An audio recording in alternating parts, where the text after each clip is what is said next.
Hi, I'm Louis Carr, founder of WayMaker. And today on the WayMaker Fireside Chat, we have the privilege of having Joel Leon, who is a storyteller, a speaker, a cultural advocate, and my man has done a TED Talk, which I watched recently. So, Joel, welcome to the WayMaker Fireside Chat. Oh, brother Carr, thank you. Honor, honored to be here on this somewhat brisk. Well, right now it's a brisk New York afternoon here, but yeah, pleasure is all mine, man. And congratulations, Joel, on being a top 50 Waymaker in our inaugural issue. Congratulations. Thank you, sir. Appreciate it.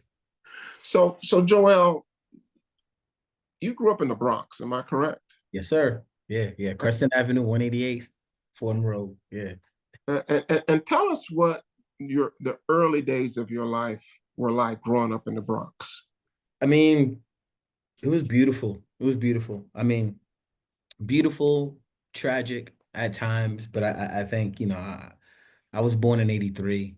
I argue with folks, not often because it doesn't, it defeats the purpose, but like the early 90s for me were like just a definitive period for a lot, for hip hop, for pop culture. And growing up in the Bronx, I felt like I was in the middle of a lot of it. You know what I'm saying? Like the Bronx is, of course, the birthplace of hip hop, but I think also too the birthplace of just so much of rhythm, of culture, of sound. Like when I think of the Bronx, the interesting thing about the Bronx is like there's so much flavor and like literally and figuratively, right? The idea that there are different kinds of flavors that exist within the area. So you got, you know what I'm saying? You got salsa music, you got house music, you know what I'm saying? You have all these other inspirations that I think were also feeding me, but then also too, like, growing up with young dudes my age, being raised by essentially a single mom. My father, God bless the dead, had a lot of trauma coming out of Vietnam and dealt with a lot of mental health issues. And so he was out of the house a lot. And when he was in, it was sometimes chaotic, scary, to a certain extent. And so we'd go outside, like any of the young boys would do, man, and try not to get into too much trouble.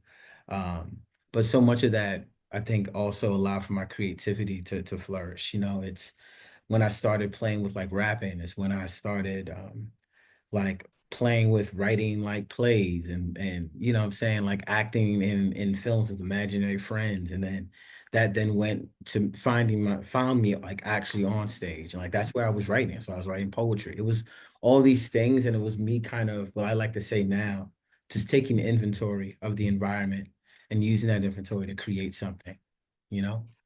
When did you realize, Joel, that your environment could be a creative force for you? It could be something that ignited your inner creativity. At what point in your life when you look around and say, you know, this is interesting? That's, Brother Carl, I don't. That's such a good question because I don't. It's like chicken or the egg. Like you're just in the thing, and I don't know the experience of another person growing up in another part of the country or another part of the world where it's like that there you hear these stories of people like I long for more, I hunger for more. Like there has to be more out here. And for me, it was like there's enough here. This is this little enclave of Grand Concourse, Fordham Road. I could go to Sammy's, I could go to Jimmy Jazz, I could go to VIM. You know what I'm saying? Like there was just all these clothing spots. It was like the local, like we were in a food desert, but you had the chicken and seafood spot. You had the pizza shop where the video games were. Like there was just all these elements that and it was constant, it's a constant barrage. And this is before, streaming and cell phones. And so you had to get creative, especially when you didn't have much, like we as Black folks are very much used to, unfortunately, making something out of nothing. And so there was a lot of that, but then there was also so much love. And I think being enmeshed in that, it was just almost organic. I think I didn't even really realize that the Bronx was like a conduit for that until later, until I got older and was really able to kind of look back and go, oh, wow, the things that I was seeing, the culture that I was actually immersed in, the way brothers and sisters dressed, it was just, everything was just there. right? And so like I was just a kid who was curious. I was just always curious, even if it wasn't about asking questions, just visualizing a thing. And I didn't really consider myself this until much later, but like an archivist, you know what I'm saying? Like I'm taking what I'm writing is essentially an archive of what I've seen and what I've bore witness to, you know? Do you think that curiosity was inherent, or is that something that you learn? I hang around with a group of successful guys, and the question always comes up: if the things that you achieve, was it inherent? Was it in your DNA that you were going to do that, or was it learned? You know, I'd be remiss to say, I would be remiss to like ignore the fact that I think it's both. I think there is something to be said for these two things that feel like almost opposing, like opposing ideas existing within each other, right? Like I can look back at my mom, who wasn't an artist, you know what I'm saying, in how we would define and describe an artist. But my mom just she was when she left Dominica, and for those listening, like Dominica, a very small island in the Lesser Antilles in the Caribbean. My mom left Dominica. It was like because she was doing exactly the same thing I was just talking about. She was looking for more. She's like, my mom will tell you, like she was always different, right? That's how she would describe it. So I think some of that comes from her. I think some of that comes from my father, who used to underline lines in the encyclopedia and the dictionary. For what reason, I don't know. But there was always this hunger for a thing that I think was fortunately passed to me, and for whatever reason, because I got siblings. My siblings are curious, but I've always been a bit more to the left more than anything else in a number of different ways. And I think as I got older, I think I wasn't the kid that was always asking questions, but I was always the kid that was introspective and inspecting things, And so I think the more I did it, it was like a muscle. You know what I'm saying? The more I did it, the more it expanded. But I think to your point too, like my favorite people are the most curious. You know what I'm saying? The people that I'm around are the folks who are asking the big questions and not doing it in a way that's interrogating, but really just inquisitive. Like they're really just asking questions and they're probing because they want to grow and they want to learn more. And so like I think it was a little of both for me in that regard.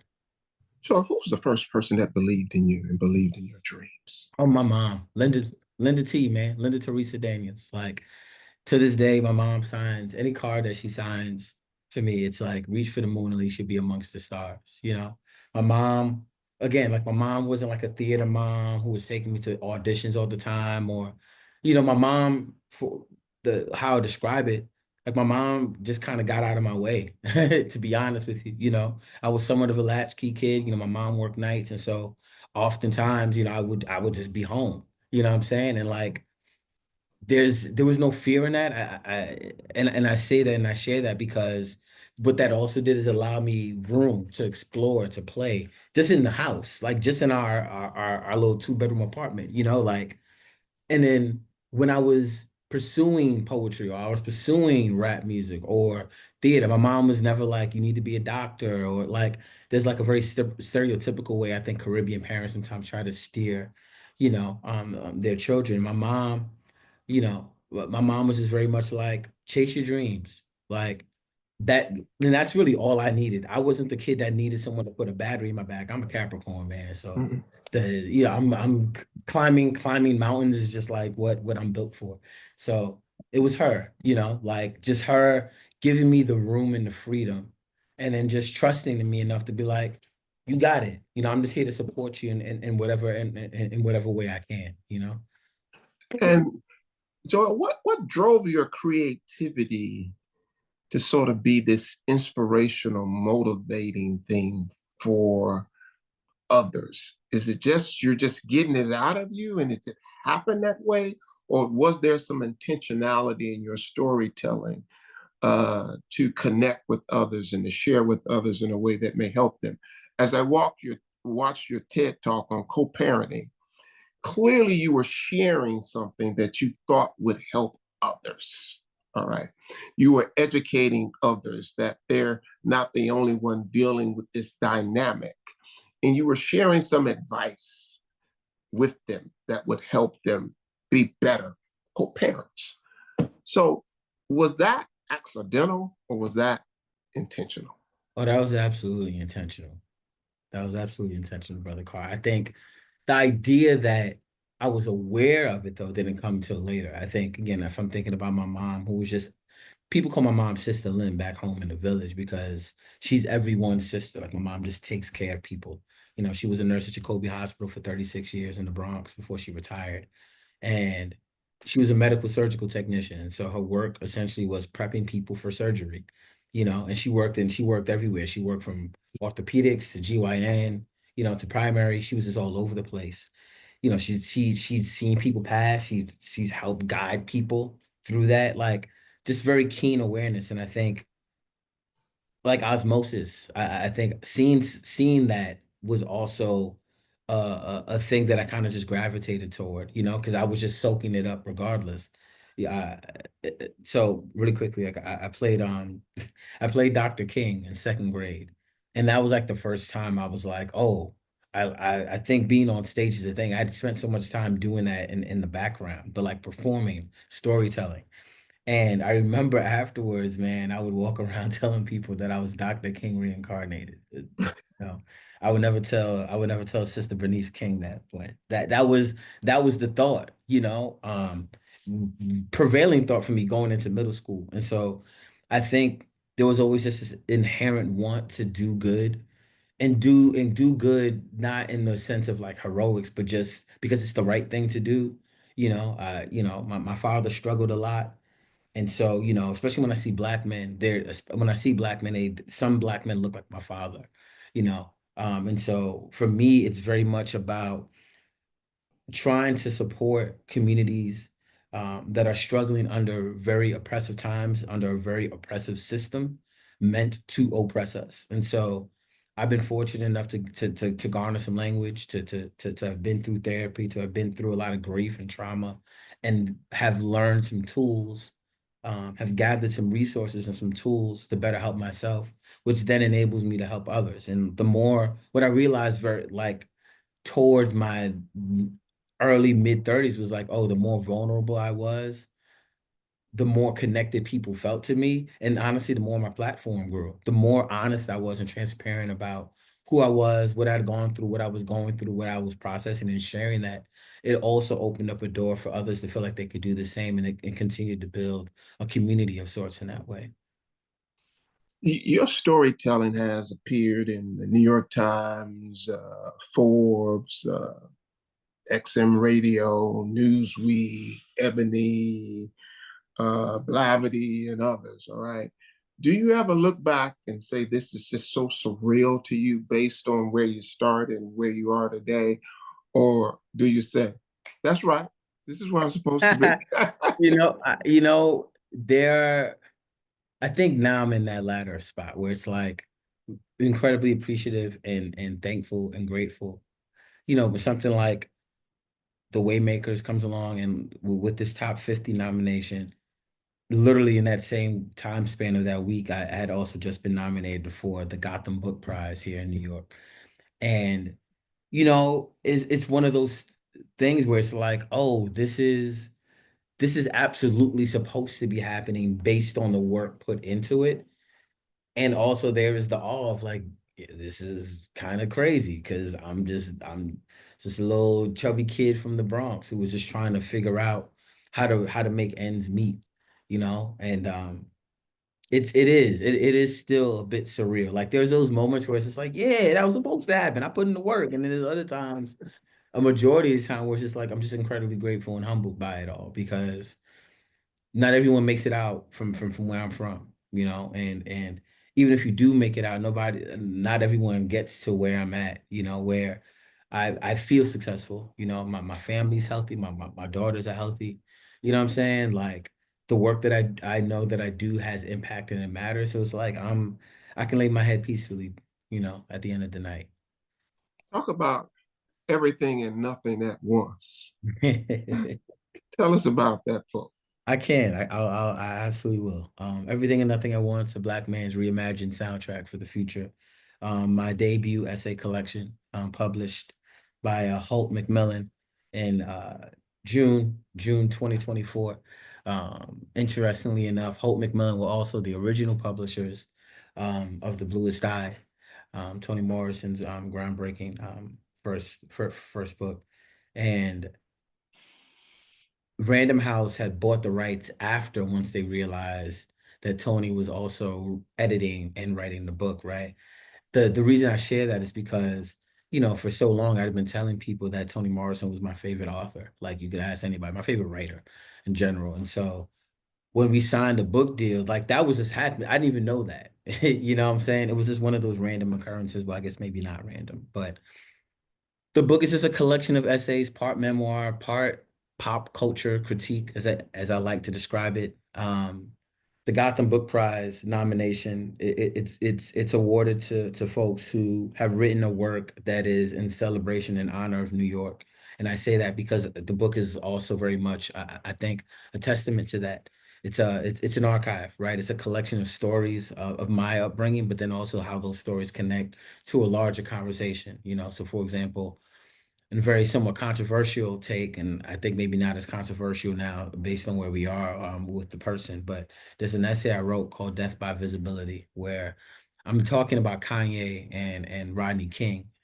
And what I'm essentially describing is how visibility gets Black men killed. And so we could look at, I obviously, you can look at Nipsey Hussle, you can look at a swath of other brothers um, who, because they are highly visible in the public and that need to be visible, the masculine need to be seen, to be heard, to be valued, and something that comes through the guy like having money, whatever the case might be.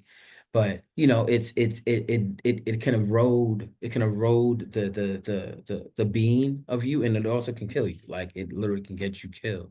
The argument I make in that essay, for better or for worse, is that Donda potentially might not be dead if Kanye had not been chasing this thing that he's still chasing now currently, right? Because she died while having surgery, right? The surgery that she was getting for like some event that she was going to be going to. And not to put the blame on him, but the idea of a system that perpetuates this notion of like, I need to be seen and I need to be hyper visible in order to be seen as successful because I come from an environment where that is a necessity. Because if I want to be cool, if I want to be safe, then I also have to be visible, but also invisible. Like, right, there's this really treacherous dichotomy that exists. But I talk about capitalism in the book. I talk about the Will Smith and Chris Rock slap, and really how it perpetuates the notions of patriarchy and what Black masculinity, performative Black masculinity, is supposed to look like. And it's just me also shouting out my homies who ain't here no more, or the homies that I grew up with, and the places that no longer exist in the Bronx, right? Very much attuned, I think, to um, what has mattered to me in my very young existence. Well, being a community champion, there's one word that describes that: courage. Mm. Courage. Talk about courage and how did you develop that courage? Because you do take on, as you just spoken, some controversial subject matter. Yeah, yeah, So, yeah. so talk about courage, especially in the time that we live in today. Mm. That is so important to be courageous. Yeah. How would you inspire and motivate others to be courageous? Well, I mean, I don't think we have to look far. I think creating the top 50 waymakers, I think, is a courageous thing. Um, I think waking up in the morning, and if you have the capabilities and the facilities to like get out of bed in the morning, especially if you are a Black person in America, is a courageous act. It's an act of defiance. Especially when it comes to a system that would rather see you lay, would rather see you remain silent, right?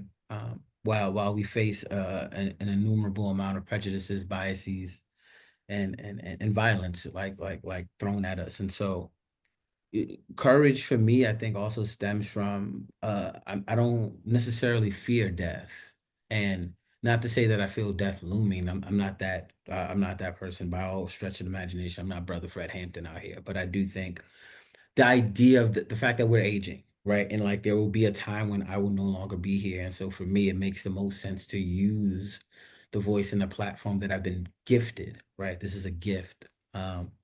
And use it to speak for those who cannot speak for themselves. Because I know what it looks like and feels like to not have a voice, or feel like a society or a system or even like a neighborhood, is trying to strip that from you.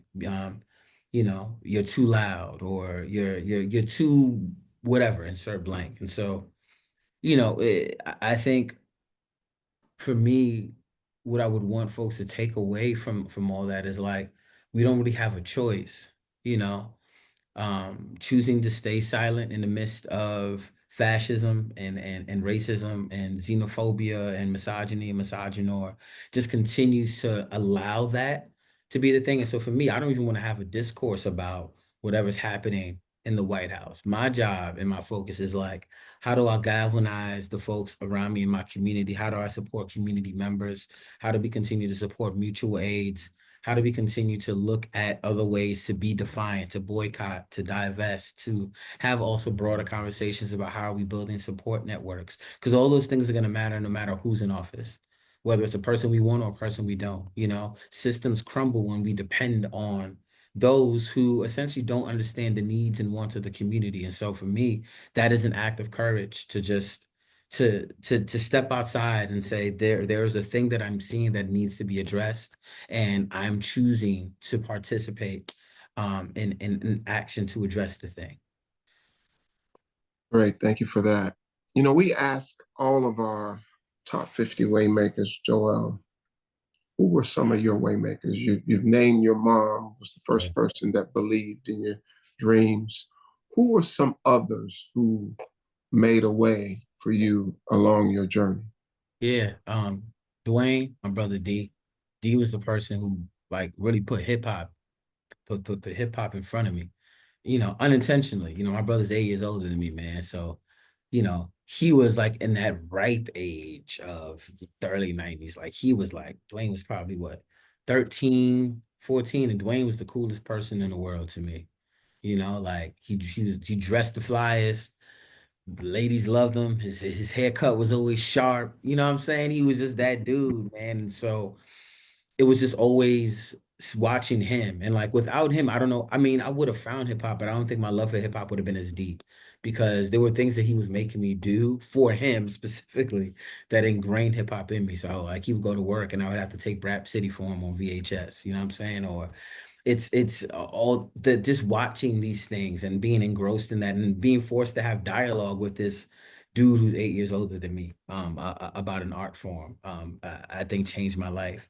And then, I mean, honestly, I think about my favorite writers, my favorite poets, which, in no particular order, but Toni Morrison, um, Yassine Bey, formerly Mos Def, Andre 3000.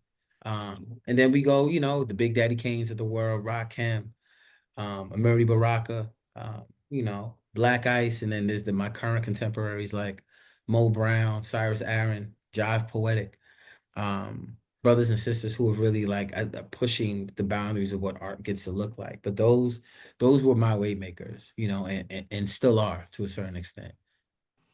Speak a little bit, Joel, to that young person, man or woman who's in the hood right now, Mm. in their teens, trying to figure life out, go left, go right, multiple options to do good or multiple options to do bad. Yeah. Speak to them right now and give them something that says being a waymaker is so important, not only to themselves, but to their families and their community. Yeah, when I think of young brothers, sisters, non-binary folks who are coming up in a very different time, Brother Carl, you think about, like what we've been able to see past the 60s, 70s, 80s, drug epidemic, the 90s, you start seeing the rise of like commercialism and like all these things that have kind of like blackness is culture. We've always known that. And so I say that because I think it's important for us to remind each other of how valuable we are. And it's hard to do that when you're in the midst of the struggle of the thing. And so I always encourage folks to slow down. Like I said, something I tell my 9-year-old daughter all the time, like slow down, look up at the sky. Because that slowing down is really just a practice of mindfulness and being present. being present and being mindful allows us to just really pay attention to what our intuition is telling us to do, and allows it to guide us.